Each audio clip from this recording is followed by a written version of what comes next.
What if I told you police decided to jump out on a man who was deaf and did not understand what was happening, decided to beat him up really bad. But that's not it. They were responding to a call of a white male who was being trespassed away from a store. They go to the white male that actually had the police called on him. The white male says, "Hey, officers, I'm not really the bad guy. You see that random black person over there? He's the guy. Go get him." Cops said, "Oh, that's the guy." Run up, brutally assault this black male. I'm going to give you a story that will break your heart. Put up the picture for a mask. Taking you to Phoenix, Arizona, a black male who is deaf. He also has cerebral palsy, is now facing felony aggravated assault and resisting arrest charges, but he did nothing wrong. He was repeatedly punched and tasered by a pair of Phoenix police officers. The violent and rapid arrest of Mr. Tyron McAlpin raises serious questions and can serve as a test case for Phoenix and the Department of Justice as the two battle over whether the police department in America's fifth largest city needs federal oversight. I want to show you some of these pictures, okay, from the attack.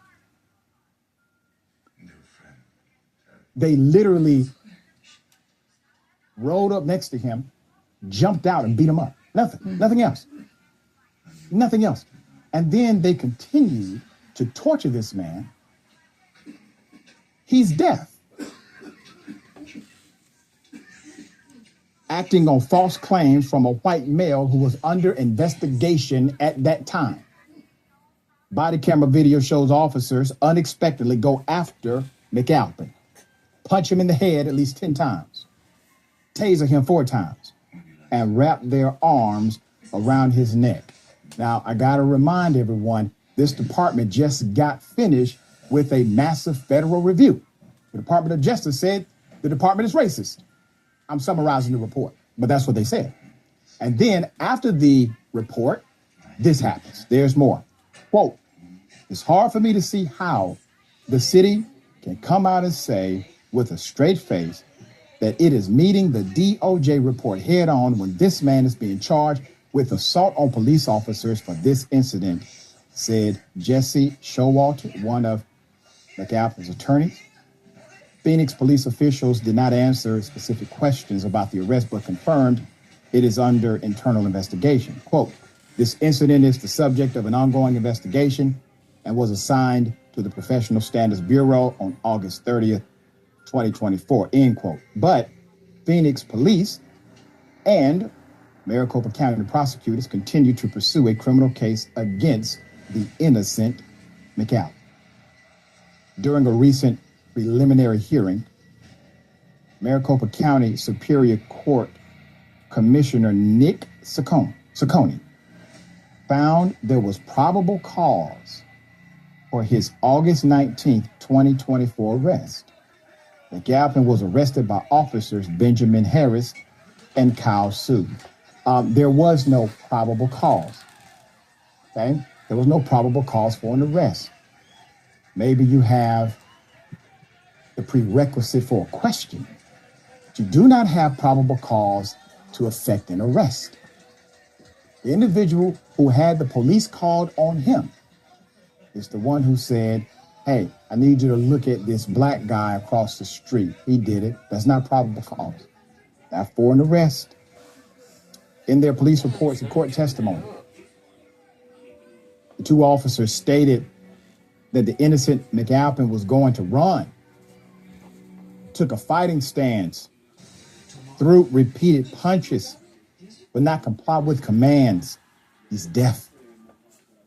McAlpin's attorney said body camera video and surveillance footage show the officers' claims are false and said there's an obvious explanation for why he could not comply. Quote, "The answer is easy. He's deaf. He couldn't understand what they were doing, and he had done nothing wrong." End quote from the attorney.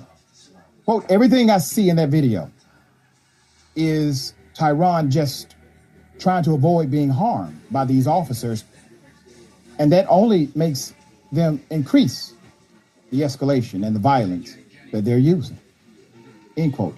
The arrest happened 2 months after the DOJ released a historic and severe report outlining a long list of systemic failures within Phoenix Police.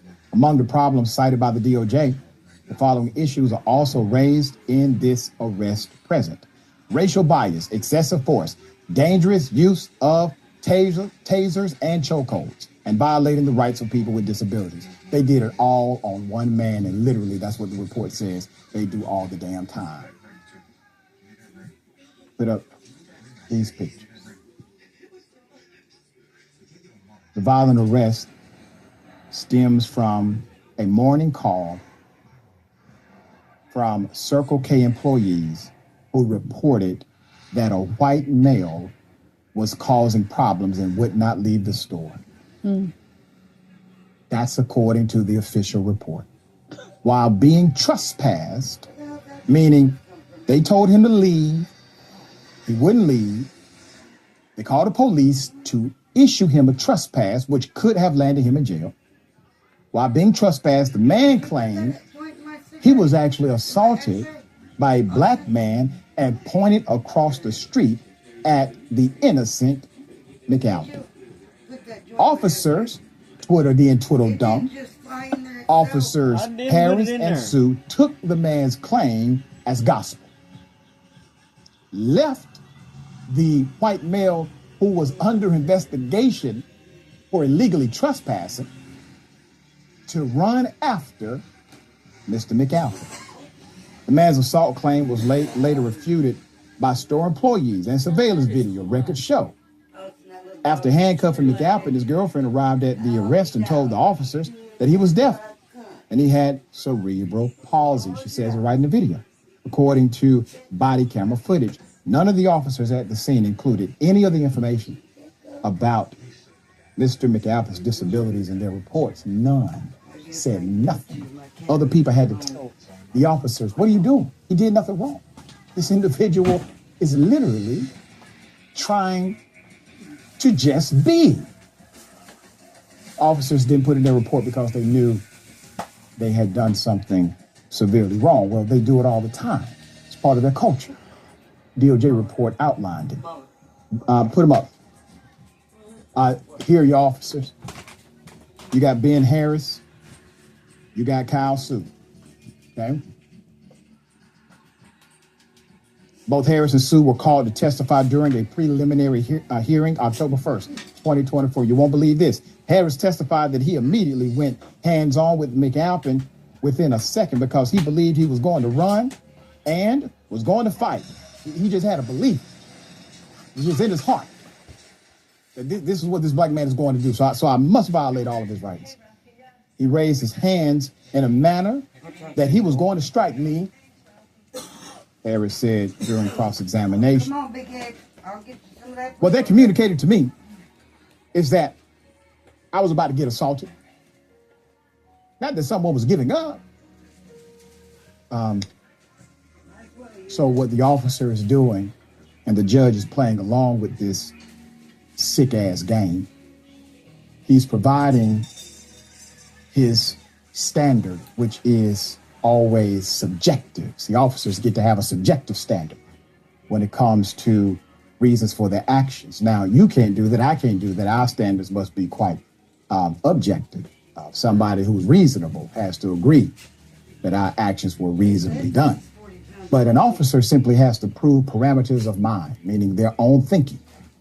And their own thinking will then subjectively qualify the actions that happen thereafter. And once again, the judge is allowing this game to be played.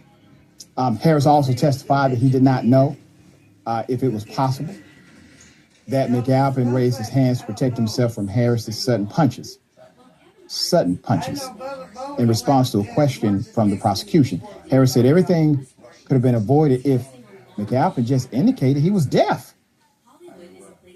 That's what they literally said on the stand. Quote, I would have had him sit down, made motions with my hand to have him sit down, And then I would have gotten the pen, end quote. Now, mind you, they rolled up on the man, jumped out immediately, and beat him up. They gave no command. They just started physically attacking him. Okay, there's more. As for Officer Sue, he also testified that he saw McAlpin throw punches and claimed that he was bitten on the wrist during the arrest. Officer Sue's body camera fell off at the beginning of the arrest and only shows the ground. When asked to pinpoint the moment on Officer Harris's body camera footage when the bite occurred, Sue stopped when the camera was pointed upward. McAlpin was not in frame. Put it up. I'm going to tell you what happened. As he was choking McAlpin, he put his own fist inside of McAlpin's mouth. You understand? Circumstantial. I guarantee you that's how it happened. Defense attorneys asked Sue if it was possible he scraped his wrist on the ground or McAlpin's open mouth as they punched, choked, and tasered him. But Sue said no and denied using a chokehold on McAlpin. In a bizarre moment to refute the defense's claim about the cause of the scrape on Sue's wrist, the prosecution asked him to stick his hand in his mouth and rub it on his teeth. When Commissioner Saccone ruled he had found proper cause for the felony charges to move forward, he did not give an explanation as to why. He's providing cover for these cops because he knows good and damn well all of these charges are going to get dropped. These cops are going to be sued. And once again, the city will engage in a playful game of defund the police. But they're okay when the police defund the police. They just get upset when black people say it. All right, Francesca, horrible story. Yeah. Very sad. The whole game that's being played in this city is ridiculous, and the DOJ needs to get more involved than they were. Absolutely. I mean, it's just like it's amazing the kinds of excuses that can come out of a police officer's mouth. I watched the video, and this poor gentleman, he's looking down. He's leaving. He's looking down. His head's down.